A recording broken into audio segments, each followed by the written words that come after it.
Hi friends, my name's Madeline. I run the blog Dawn V Farms where I talk about simple home remedies, easy recipes, and everyday homestead life. And today I'm going to be walking us through how to make the easiest yeast sandwich bread, and I'm going to be making it in my Ankarsrum mixer. So let's go ahead and get started. Okay, so first I'm going to show how to set up the Ankarsrum to get started on a yeast recipe.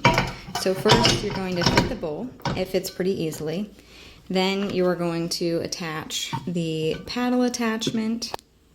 You do that by sticking the pin into the paddle, and then you are going to attach this spatula to the side in the small hole, push it all the way to the edge, and then this is the cord, which completely separates from the Ankarsrum, I love this because it makes storage super easy. When I want to store it, I just throw it in here. I don't have any weird cord hanging out. So you just attach the cord on the back. There it is. Great, now our mixer is all set and ready for our dough. Okay, so this recipe is so simple. It's 6 cups of flour, half of a cup of olive oil, 3 tablespoons of sugar or honey, 2 tablespoons of yeast, 1 tablespoon of salt, and 2 cups of warm water. First, we're going to want to bloom the yeast, and how we're going to do this is by adding the 2 cups of warm water to the bowl. Next, we're going to be adding in our 2 tablespoons of yeast. Then we're going to be adding in our 3 tablespoons of sugar. Once this is all added, we're going to make sure the power is all the way down first. Then we're going to turn this on just to mix it for a second. You can tell it's pretty quiet. But we just want to combine all of these ingredients.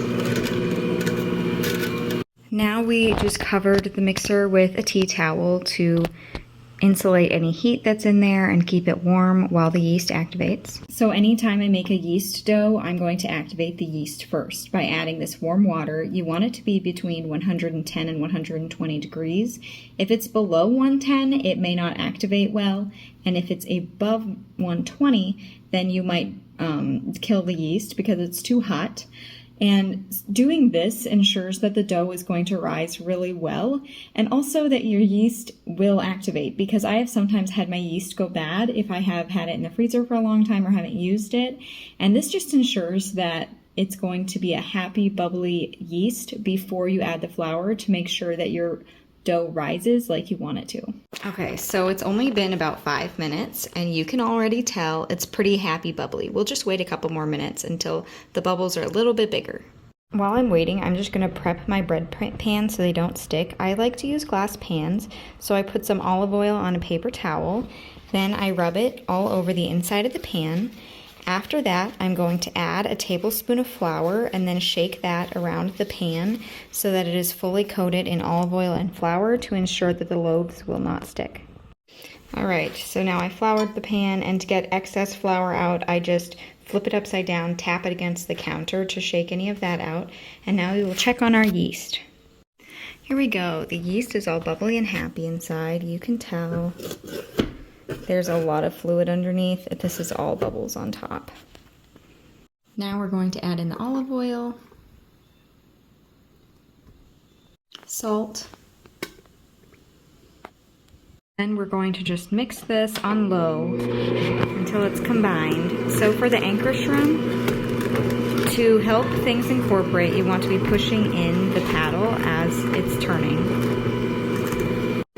You are also going to be wanting to add all of the ingredients and then the flour last.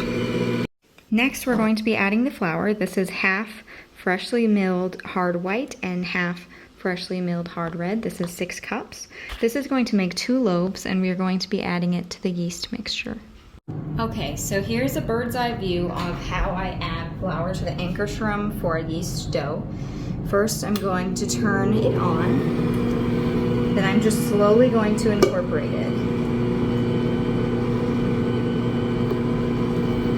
As the dough thickens, we're going to have to start moving the arm more to incorporate it. Sometimes I find that turning up the power on it helps to start incorporating it more quickly, and it also helps it once the dough gets thicker just to have a little bit more power. I also find that sometimes I have to push the spatula a little bit against the bowl to make sure that it's getting all of the dough on the edge.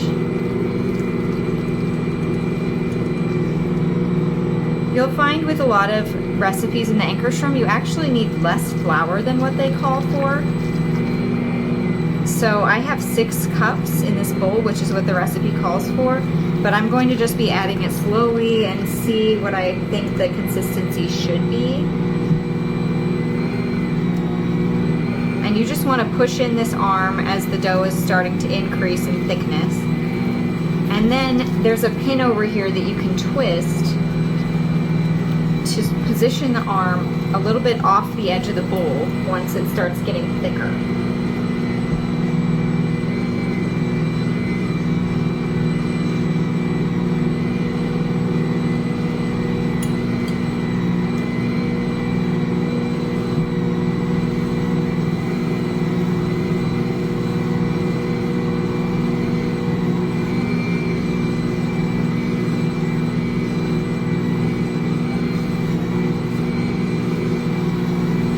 This is still a pretty sticky dough, so we're going to start adding the rest of the flour.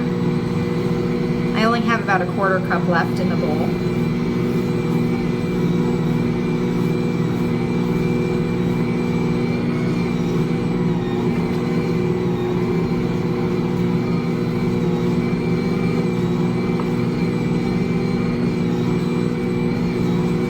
I'm going to turn it up a little bit more and keep using the arm.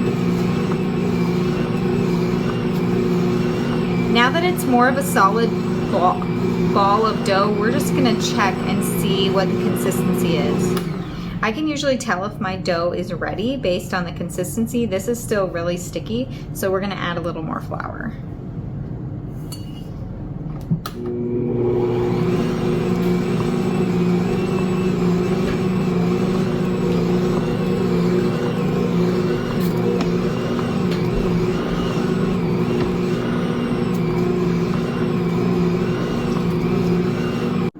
Now that it's all a complete ball and we added all the flour, we're going to run this on low for 8 minutes. The Ankarsrum has a timer on it, which is really nice. It's one of my favorite features. And we're just gonna let this timer go.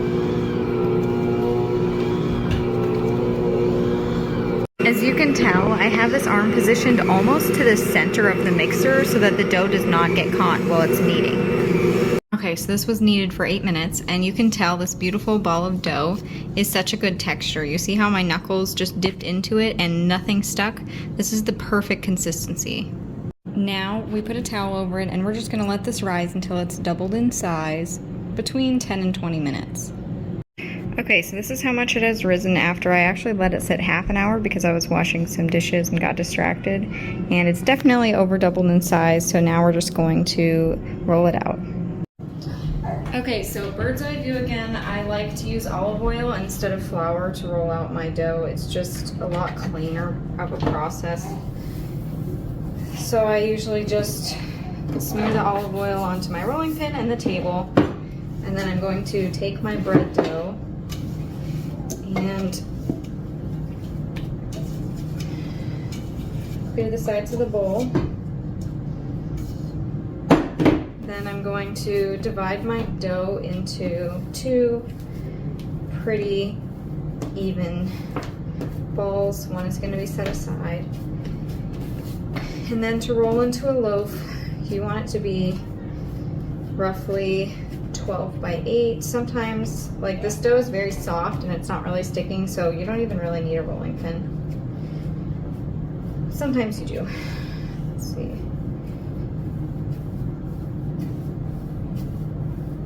So I'm just like slowly rolling the corners in as I roll the dough into a log.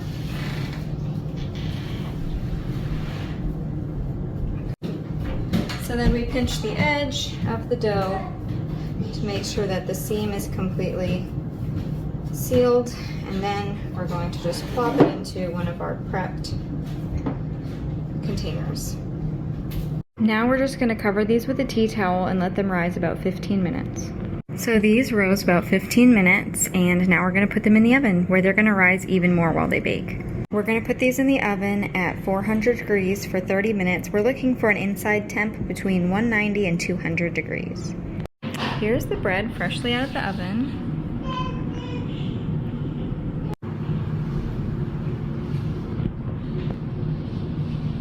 So here's the cut of this beautiful loaf of bread. I'll show you. It is so fluffy and soft, and it toasts wonderfully. This is honestly the perfect sandwich bread. It's my favorite recipe because how simple it is, how few ingredients, and how quickly it comes together.